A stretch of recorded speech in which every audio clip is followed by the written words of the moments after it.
Hi, everybody. This is Silvio Canto in Dallas, Texas on Monday, October the 8th, and welcome to our video commentary. Well, they had an election down in Brazil, at least the first round of the election, and Mr. Bolsonaro almost won it on the first round. He got 46% of the vote.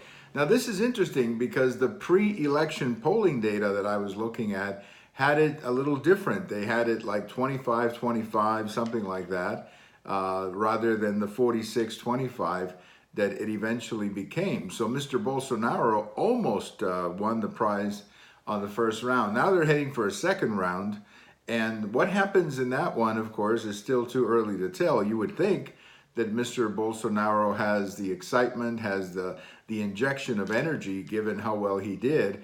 But it all depends whether he can get more votes out of the other part of the population who voted for other people. I think that he can. I think that he'll be able to get the 51% that he needs to win.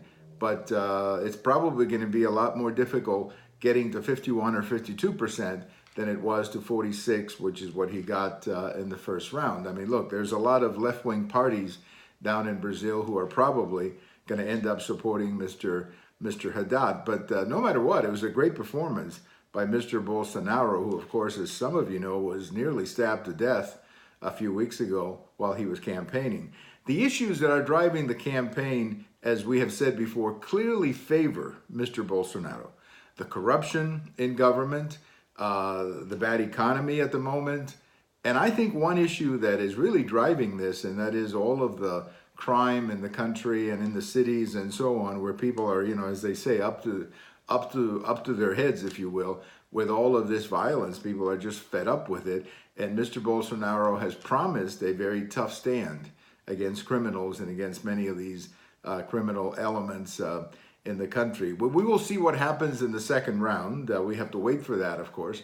But clearly, Mr. Bolsonaro exceeded expectations in the first round, and he's now sitting at 46%. Again, whether he can translate that into the second round, time will tell. But my guess is that he will.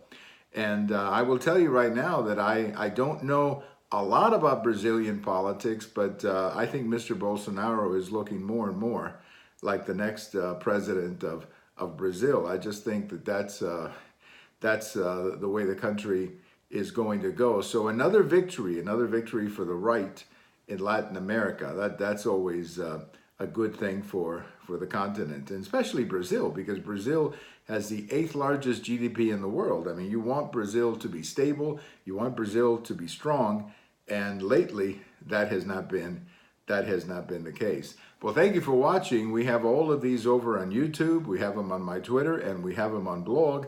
And if October the 8th is your birthday, happy birthday. Bye-bye, everybody.